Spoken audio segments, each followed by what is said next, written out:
دینی اعتبار سے دیکھا جائے تو ان کی حالت بہت ہی زیادہ خراب تھی، اخلاقی اعتبار سے دیکھا جائے تو بہت زیادہ ان کی حالت کیا ہے، خراب تھی. زمانے تک جنگیں ہوتی تھی. اسی لیے جو معاشی اعتبار سے جو فائنینس عرب کا کمزور تھا، خاص طور سے مکہ کے لوگوں کا، اس کی بڑی وجہ یہ تھی کہ کئی سال تک جنگیں چلتی رہتی تھی. اب جس ملک کے اندر جنگ چلے وہاں کے لوگ فائنینس کے اعتبار سے کیسے اچھے ہو سکتے، معاشی اعتبار سے. تو اس طرح سے غربت تھی.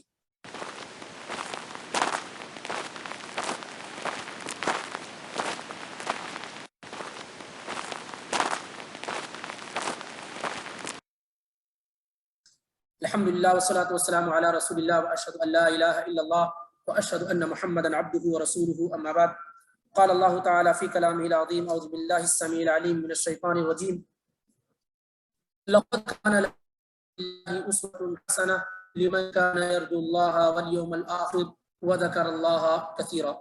سبحانک لا علم لنا الا ما علمتنا انک انت العلیم الحکیم. رب اشرح لی صدری ویسر لی امری وحلل عقدۃ من لسانی یفقہوا قولی. رب زدنی علما اللہم رب زدنی علما. سیرت کے متعلق ایک مقدمہ، ایک پریفیس آپ کے سامنے پچھلے ہفتے میں ذکر کیا جا چکا ہے. آج انشاءاللہ رب العالمین ہم اور آپ صرف یہ جاننے کی کوشش کریں گے کہ اللہ کے نبی علیہ الصلوۃ والسلام کی آمد سے پہل عرب کی کیا سچویشن تھی، کیا حالت تھی، کس طرح کے حالات تھے، ان کا اخلاقی کردار کیسا تھا، سماجی، معاشی، حکمرانی کا سب کچھ مختصر انداز میں جاننے کی کوشش کریں گے تاکہ یہ معلوم ہو سکے ہمیں کہ آپ کے آنے کے بعد کس طرح کا ریگولیشن پیدا ہوا، کس طرح کا انقلاب پیدا ہوا. تو آئیے ہم اور آپ سب سے پہلے یہ جاننے کی کوشش کریں. عرب بار بار یہ الفاظ ہمارے کانوں سے ٹکراتے ہیں اور ٹکرائیں گے بھی آگے. اس کا مطلب کیا ہوتا ہے، اس کی میننگ کیا عرب کی؟ عرب کا اگر لفظی معنی دیکھا جائے، اس کا اگر معنی دیکھا جائے تو اس کے معنی ہوتے ہیں ڈیزرٹ کے، ریگستان کے، ایسی جگہ کے جہاں آب و ہوا، پانی وغیرہ، کھانے پینے کی چیزیں عام طور سے نہ ہو، ایسی جگہ کو کیا ہے، عرب کہا جاتا ہے. لیکن چونکہ ہم اور آپ یہ جانتے ہیں کہ شروع سے ہی یہاں بسنے والے لوگوں کو جو جزیرہ نما عرب میں رہتے ہیں، جو عربین پیننسولا ہے، ان کو زمانے سے کہا جاتا ہے یہ عربی ہے. عرب جب کہا جائے تو اس سے مراد یہ نہیں کہ ڈیزرٹ اور ریگستان، عرب سے مراد وہ لوگ جو یہاں پر آباد ہوتے ہیں، بستے ہیں، تو ان کو کیا ہے، عربی کہا جاتا ہے، عرب کہا جاتا ہے. عرب جو قومیں ہیں، جو ٹرائبس ہیں عرب کے، وہ تین طرح کے ہیں، تین اقسام ہیں ان کی. ایک عرب ہے جن کو عرب بائدہ کہتے ہیں، عرب بائدہ کہتے ہیں، یعنی وہ عرب لوگ جو اب اس روئے زمین پر ہیں ہی نہیں، جن کی نسل کا کوئی عطا پتہ نہیں ہے، جو یا تو ان کی نسل نہ چلی یا تو اللہ کے عذاب کے حوالے ہو گیا اور ان کا کچھ وجود نہیں رہا. جیسے اس میں قوم عاد ہے، قوم ثمود ہے، عمالقہ ہے، جدیس وغیرہ ہیں. یہ وہ لوگ ہیں جو یہاں پر آباد تھے. آج بھی آپ جاتے تو مدائن صالح آپ کو نظر آتا ہے. قوم صالح علیہ الصلوۃ والسلام کی بستی بہت پہلے کے نبی صالح علیہ الصلوۃ والسلام. تو یہ ان کی پوری قوم کو تباہ و برباد کر دیا گیا. اسی طرح سے قوم عاد بہت مضبوط قوم تھی، وہ بھی یہاں آباد تھی، لیکن ان کا کچھ عطا پتہ نہیں. تو عرب بائدہ یعنی وہ عرب لوگ جو جن کا کوئی وجود اب نہیں ہے، جن کو عرب بائدہ کہتے ہیں. عرب کی دوسری قسم یہ ہے کہ عرب عاربہ. ان میں وہ لوگ ہیں جو قحطانی آپ سنتے ہیں، اصل یہ یمن کے رہنے والے تھے، تو ان کو عرب عاربہ کہتے ہیں. وہ لوگ یہاں آ کر کے کیا ہے، آباد ہوئے، یا ان کو عرب کہتے ہیں، عرب عاربہ کہتے ہیں. تیسری جو قسم ہے وہ عرب مستعربہ کی ہے، اور یہ وہ لوگ ہیں جو ان کو عدنانی بھی کہتے ہیں، اور یہ وہ لوگ ہیں جو اسماعیل علیہ السلام کی نسل سے ہیں. اسماعیل علیہ السلام کی نسل سے ہیں، انہیں عرب مستعربہ کہتے ہیں. اس کا مطلب یہ ہوتا ہے کہ یہ اصل عربی نہیں ہے، عربی ہو گئے ہیں. لیکن بہت سارے مورخین نے اس کا انکار کیا ہے اور اس بات کو تسلیم نہیں کیا ہے، اس لیے کہ وہ کہتے ہیں کہ اس بات کا کوئی ثبوت نہیں کہ اسماعیل علیہ السلام کی زبان عربی نہیں تھی، سریانی تھی، کیونکہ اس زمانے میں یہود و نصارہ تو تھے نہیں. اس لیے بہرحال تاریخی اختلاف موجود ہے. جو عرب مستعربہ ہے، جو اسماعیل علیہ السلام کی نسل سے جو لوگ ہیں، جو آج انہی سے پھیلے ہوئے ہیں، ان کے لڑکے قیدار جو مکہ کے اندر رہ گئے تھے، 12 بیٹے تھے اسماعیل علیہ السلام کے، باقی سب 11 ادھر ادھر ہو گئے، قیدار نام کے جو بیٹے تھے ان کے وہی مکہ کے اندر رہ گئے، اور پھر انہی کی اولاد میں عدنان ہوئے جو اللہ کے نبی علیہ السلام کے 21 نمبر کے گرانڈ فادر ہوتے ہیں، پھر انہی آپ صلی اللہ علیہ وسلم کا نسب بھی وہاں تک محفوظ ہے، پھر وہ عدنان سے قصی بن کلاب کو، قریش کو، اس طریقے سے اللہ کے نبی علیہ السلام کا سلیکشن ہوا، جو انشاءاللہ آپ کا جب نسب بیان کیا جائے گا تو اس میں یہ بات آئے گی۔ تو یہ عرب ٹرائبز اور قومیں ہیں جو 3 طرح کی تھی۔ ابراہیم علیہ السلام اسماعیل علیہ السلام کے والد تھے، آپ کی اوریجن، آپ کی پیدائش، آپ رہنے والے عراق کے تھے، جو دجلہ فرات مشہور ہے وہیں قریب میں کہیں آپ کی پیدائش ہوئی تھی، اس میں اختلاف ہے کہ کہاں ہوئی تھی، کچھ نے اور جگہ کا نام ذکر کیا، کسی نے اور کہیں کا، بہرحال عراق کے باشندے تھے، وہیں ان کی پیدائش ہوئی۔ وہاں سے ابراہیم علیہ السلام حران گئے، حران سے فلسطین گئے، ایک مرتبہ مصر سے بھی آپ کا گزر ہوا، اس وقت آپ کی بیوی سارہ آپ کے ساتھ موجود تھی، بخاری کی روایت ہے، سارے لوگ جانتے ہیں۔ تو وہاں کا جو بادشاہ تھا، فرعون جسے کہا جاتا تھا، مصر کے اندر جتنے بھی بادشاہ ہوتے تھے ان کا لقب فرعون ہوتا تھا، ایسا نہیں کہ کسی ایک بادشاہ کا نام فرعون ہے، وہ لقب ہی کیا ہے، فرعون ہوتا تھا۔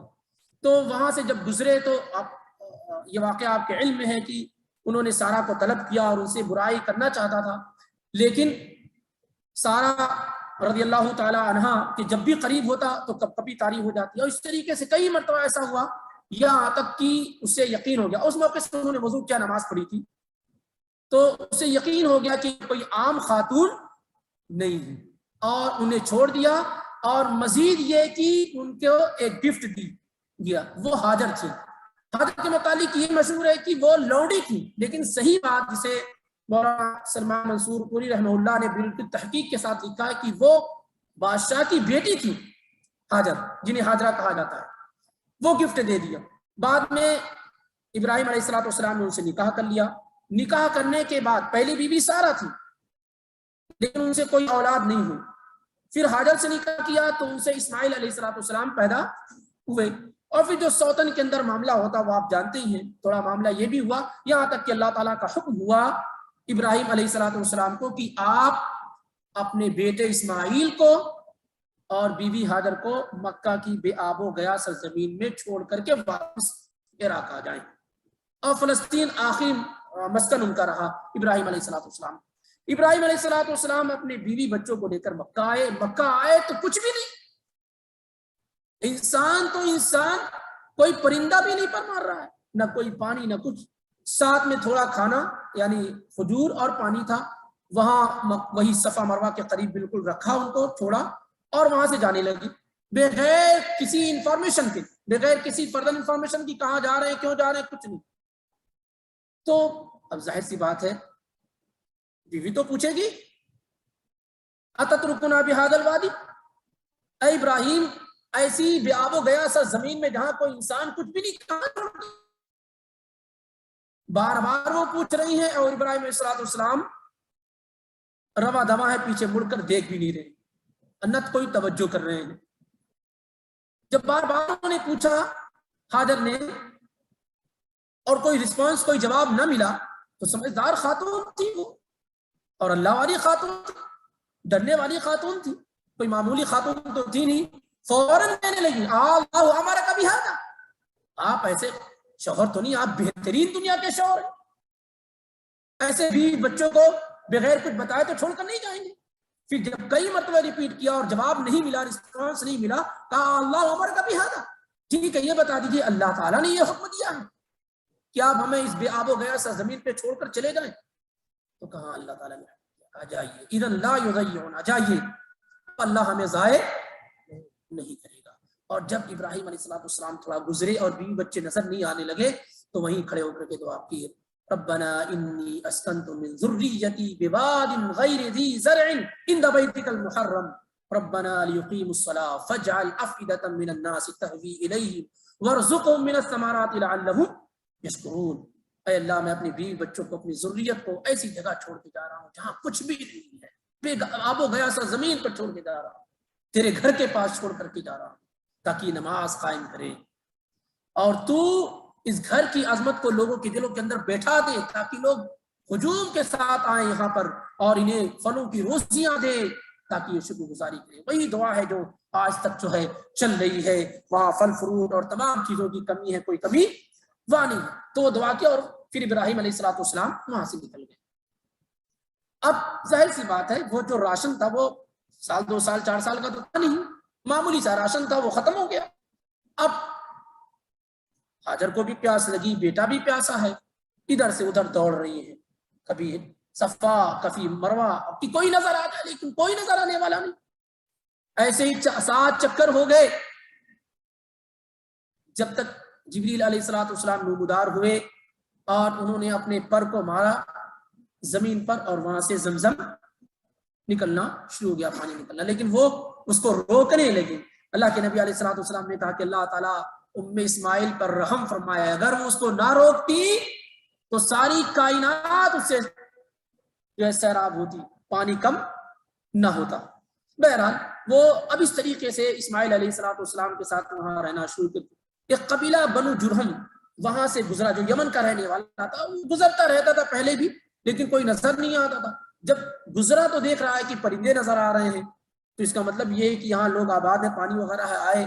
پھر وہ قبیلہ جرہم جو ہے وہاں آ کر کے مکہ میں آباد ہو گیا, اس شرط کے ساتھ کہ پانی کے ساتھ آپ پئیں گے تو لیکن کوئی چھیڑ چھاڑ نہ ہوگی, اس پہ ہمارا ہی قبضہ ہوگا. اس طریقے سے وہ لوگ رہنا شروع کر دیے.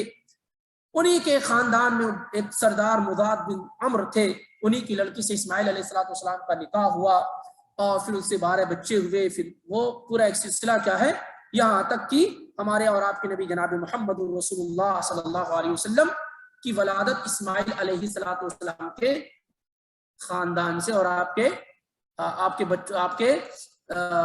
21ویں نمبر کے بعد جو ہے آپ کا سلسلہ نسب عدنان تک جا کے ملتا ہے. وہ پورا انشاءاللہ رب العالمین جب آپ صلی اللہ علیہ وسلم کا نسب آئے گا تو اس میں ذکر کیا جائے گا. تو آپ صلی اللہ علیہ وسلم اسماعیل علیہ السلام کی نسل سے ہے.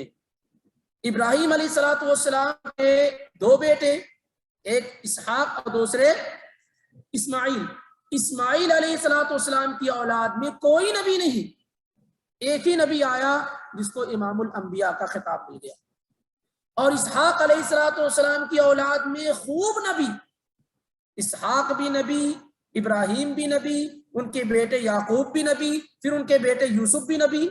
اور اس طریقے سے انبیاء کا جتنا بھی سلسلہ چلا وہ سب اسحاق بن ابراہیم کی اولاد سے چلا. اور اسماعیل علیہ السلام کی اولاد میں کوئی نبی نہ ہوا سوائے محمد رسول اللہ صلی اللہ علیہ وسلم کے. اسی وجہ سے ابراہیم علیہ السلام کو ابو الانبیاء کہا جاتا ہے. وہ عام انسانوں کے باپ نہیں ہیں. کن کے باپ ہیں؟ وہ انبیاء کے باپ ہیں. ان کے بیٹے نبی, ان کے پوتے نبی, ان کے پڑ پوتے نبی, اور اس طریقے سے نیچے تک چلے جائیں تو سب نبی, یہاں تک کہ اللہ کے نبی صلی اللہ علیہ وسلم بھی ان کے. آپ صلی اللہ علیہ وسلم کیا کہتے ہیں؟ آپ صلی اللہ علیہ وسلم ابراہیم علیہ السلام کو اپنے والد کہتے تھے, باپ کہتے تھے. صحیح بخاری آج کے دن میرے یہاں ایک بیٹا پیدا ہوا ہے. نبی صلی اللہ علیہ وسلم نے کیا کہا؟ میرے یہاں ایک بیٹے کی ولادت ہوئی ہے, فسمیت بسم ابی ابراہیم, تو میں نے اپنے والد کے نام پر, اپنے باپ کے نام پر اپنے بیٹے کا نام ابراہیم رکھ دیا ہے. آج بھی آپ عرب میں اگر رہتے ہوں گے, ان کے کلچر سے اگر واقف ہوں گے تو آپ دیکھیں گے کہ دادا اور پوتے کا نام سیم ہوتا ہے. سمجھ رہے ہیں؟ تو اللہ کے نبی علیہ السلام خود کہتے ہیں کہ میں نے اپنے والد کے نام پہ اپنے بیٹے کا نام کیا ہے؟ ابراہیم. مہم یہ ہے, یہ معاملہ ہوا عرب قوموں کا. اب آئیے دیکھیں کہ اللہ کے نبی علیہ السلام کی آمد سے پہلے عرب کی حالات کیا تھے. اگر آپ کسی بھی اعتبار سے, تمام اعتبار سے دیکھا جائے, مورل اسٹیٹس سے دیکھا جائے, اخلاقی حالات ان کے کیا تھے, سماجی سوشل لائف ان کی کیسے تھی, وہ اسٹیٹس ان کا کیسا تھا, یا اسی طریقے سے ریلیجن کے طور پہ دیکھا جائے وہ کیسے تھے, معاشی اعتبار سے کیسے تھے, فائنینس ان کا کیسا تھا. تو تمام اعتبار سے ہم اس بات کو محسوس کریں گے کہ ہر جگہ پر کیا وہ بہت زیادہ ویک اور کمزور تھے, بہت زیادہ کمزوری ان کے اندر کیا ہے موجود تھی. سب سے پہلے دیکھیں ہم دینی اعتبار سے ان کی کیا حالات تھی. آپ سارے لوگ جانتے ہیں کہ اللہ کے نبی علیہ السلام کی آمد سے پہلے اور آپ کی آمد کے بعد کعبہ جو صرف اللہ کے لیے بنایا گیا تھا, اس کے اندر بتوں کی 1 2 نہیں 360 بت رکھے. لات، حبل، عزا، منات، ود، سوا، یغوث، یعوق، نصر، ان تمام لوگوں کی پرستش اور پوجا کی تھی۔ اور اسی طریقے سے عقیدگی ان کے ہاں اتنی تھی کہ اگر کہیں نکل رہے ہیں اور کوے نے آواز دے دی یا الو نے آواز دے دی تو بس اب کام نہیں ہونا، رک جاتے تھے۔ کوئی کام کرنے سے پہلے وہ جو ہے فال نکالتے تھے، پرندے اڑاتے تھے، اگر رائٹ طرف اڑے تو ٹھیک ہے کام جاری رکھیں گے، نہیں تو نہیں کرتے تھے۔ اسی طریقے سے شوال کے مہینے میں نکاح نہیں کرتے تھے، طواف کرتے تو بالکل مادر ذات ننگے ہو کر کے کرتے، بالکل نکڑ ہو کے طواف کرتے تھے، سوائے قریش کے۔ قریش وہ لوگ جو اللہ کے نبی صلی اللہ علیہ وسلم کا خاندان ہے، وہ کپڑوں کے ساتھ طواف کرتا تھا، وہ بغیر کپڑوں کے نہیں۔ باقی جتنے بھی قبیلے مکہ کے اندر موجود تھے بالکل نکڑ ہو کر کے طواف کرتے تھے، خون پیتے تھے، زنا کرتے تھے۔ اور اسی طریقے سے مضبوط آدمی کمزور کو کھا جاتا تھا۔ جعفر رضی اللہ تعالی عنہ نے جو تقریر فرمائی تھی حبشہ کے سامنے، وہ کیا تھی؟ وہ یہی تھی کہ ہم تو بالکل ذلیل تھے، چاہے قوم تھے، ہم میں کا کمزور ہمارا مضبوط کمزور کو مارتا تھا، ہم شراب پیتے تھے، ہم نشہ کرتے تھے، ہم زنا کرتے تھے، ہم جوا کھیلتے تھے، یہ ساری کی ساری چیزیں ہمارے درمیان موجود تھی، یہاں تک کہ اس نبی بابرکت کا وجود ہمارے درمیان ہو گیا۔ یہ بالکل معروف اور مشہور چیز تھی۔ معاملہ یہ تھا کہ اگر بچوں کو دیکھا جائے تو بچوں کو وہ قتل کر دیتے تھے صرف اس ڈر کی وجہ سے کہ ان کو کھلانا پڑے گا۔ وَلَا تَقْتُلُوا أَوْلَادَكُمْ خَشْيَةَ إِمْلَاقٍ، اللہ تعالیٰ نے کہا اپنی اولاد کو اس ڈر کی وجہ سے کھلانا پڑے گا، مت قتل کرو، ہم تمہیں بھی روزی دیتے ہیں ان کو بھی روزی دیتے ہیں۔ تو بچوں کو قتل کر دیتے تھے۔ بہت سارے قبیلے عرب کے تھے، بچیاں جو تھی بہت سارے قبیلوں کے اندر بچیوں کو زندہ درگور کر دیتے تھے، زندہ دفن کر دیتے تھے۔ وَإِذَا الْمَوْءُودَةُ سُئِلَتْ، اللہ تعالیٰ نے کہا سورۃ تکویر کے اندر کہ کیا ہوگا تمہارا اس وقت جب زندہ درگور کی ہوئی دفن کی ہوئی بچی سے پوچھا جائے گا بِأَيِّ ذَنبٍ قُتِلَتْ، کس گناہ کی وجہ سے تمہیں قتل کر دیا گیا۔ تو بہت سارے قبیلوں کے اندر یہ معاملہ تھا کہ اپنی بیٹیوں کو زندہ دفن کر دیتے، زندہ درگور کر دیتے، یہ صورتحال تھی۔ اور عورتوں کے اگر معاملے کو دیکھا جائے تو اس قدر ان کا معاملہ گرا ہوا تھا عورتوں کا کہ کوئی مقام نہیں، کوئی مرتبہ نہیں۔ ایک ایک آدمی جس قدر عورتوں سے چاہے نکاح کر سکتے، 10 20 25 50 جتنا بھی چاہے وہ اپنی زوجیت میں رکھ سکتا تھا۔ اور جب آدمی کی وفات ہو جاتی تو عورت کو پراپرٹی میں کوئی حصہ نہیں ہوتا تھا، بلکہ اس کو پراپرٹی مان کر کے لوگ اس کو اپنے درمیان ڈیوائڈ کر لیتے تھے، تقسیم کر لیتے تھے۔ عورت جب میسج میں ہو جاتی تو اس کو ایک چھوٹے سے کمرے میں لاک کر دیتے تھے، کوئی اس کے قریب نہیں جاتا تھا۔ اس طرح سے ان کا استحصال تھا۔ یہ ساری کی ساری چیزیں کیا ہے موجود تھی، یہاں تک کہ اسلام آیا۔ تو اگر ہم دینی اعتبار سے دیکھا جائے تو ان کی حالت بہت ہی زیادہ خراب تھی، اخلاقی اعتبار سے دیکھا جائے تو بہت زیادہ ان کی حالت کیا ہے خراب تھی۔ زمانے تک جنگیں ہوتی تھی۔ اسی لیے جو معاشی اعتبار سے جو فائنینس عرب کا کمزور تھا، خاص طور سے مکہ کے لوگوں کا، اس کی بڑی وجہ یہ تھی کہ کئی سال تک جنگیں چلتی رہتی تھی۔ اب جس ملک کے اندر جنگ چلے وہاں کے لوگ فائنینس کے اعتبار سے کیسے اچھے ہو سکتے، معاشی اعتبار سے؟ تو اس طرح سے غربت تھی، اور ان میں کوئی صنعت نہیں تھی، کوئی ہنر نہیں تھا، کھیتی باڑی بھی بہت کم تھی۔ اس وجہ سے اکثر لوگ غربت کی زندگی گزارتے تھے۔ لیکن بہرحال کچھ ان میں خوبیاں بھی موجود تھی، خامیوں کے ساتھ بس 1-2 منٹ میں انشاءاللہ۔ خوبیاں یہ تھی کہ سخاوت تھی، فیاضی تھی، خرچ بہت کرتے تھے، ایک مہمان آ گیا تو پورا اونٹ ذبح کر دیتے تھے۔ سخاوت بہت تھی، کرم بہت تھا ان کے پاس، اور آج بھی۔ اسی طریقے سے وفائے عہد تھا، اگر کسی کو زبان دے دیتے، کسی سے وعدہ کر لیتے تو آخری دم تک اس کو نبھانے کی کوشش کرتے تھے۔ اسی طریقے سے عزم کے اعتبار سے بڑے پختہ تھے، جب کوئی ایک چیز کا ارادہ کر لیتے وہ تو اسے پائے تکمیل تک پہنچاتے۔ اسی طریقے سے بعض لوگوں میں بردباری تھی، عقل بندی تھی، سمجھداری تھی ان کے بعض لوگوں میں عرب کے اندر۔ ایسے ہی بہت سادہ لوگ تھے، سمپلیسی تھی ان کے یہاں، سادگی تھی ان کے یہاں، بہت زیادہ دکھاوا نہیں تھا، بہت زیادہ جو ہے ترفع نہیں تھا۔ اس طریقے سے بالکل سادگی کے ساتھ زندگی کیا ہے ان میں سے اکثر لوگ گزارتے تھے۔ تو یہ چند خوبیاں بھی کیا ہے، جہاں خامیاں تھی وہاں خوبیاں بھی ان کے ہاں موجود تھی۔ چند چیزیں اور ہیں جو انشاءاللہ رب العالمین اس سلسلے میں وہ آئندہ ہفتے آئیں گے آپ کے سامنے۔ جو رولنگ سسٹم تھا اس کو لے کر کے پھر انشاءاللہ ہم باقاعدہ طور سے نبی علیہ السلام کی پیدائش اور آپ کے نسب وغیرہ میں داخل ہونے کی کوشش کریں گے. کوشش یہ بھی کیجیے کہ کتاب آپ اپنے سامنے رکھیں اور رحیق المختوم تو آپ کو سمجھنے میں بہت حد تک کیا ہے آسانی ہوگی. کچھ چیزیں ایسی ہوں گی جو ڈیٹیل کے ساتھ انشاءاللہ آئیں گی اور بہت ساری ایسی چیزیں ہوں گی جن کی ضرورت نہیں ہے تو بس صرف اس کی طرف اشارہ ہی کر دینا کافی ہوگا. چلیے انشاءاللہ وقت ہو چکا ہے. اگر کوئی اہم بات ہو تو پوچھی جا سکتی ہے.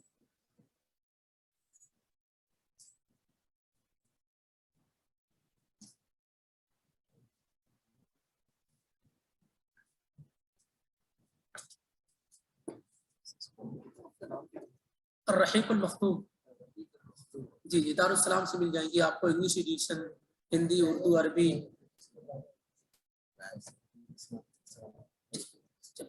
ملتے ہیں انشاءاللہ. سبحانک اللہم و بحمدک اشہد ان لا الہ الا انت استغفرک و اتوب الیک. السلام علیکم و رحمۃ اللہ وبرکاتہ.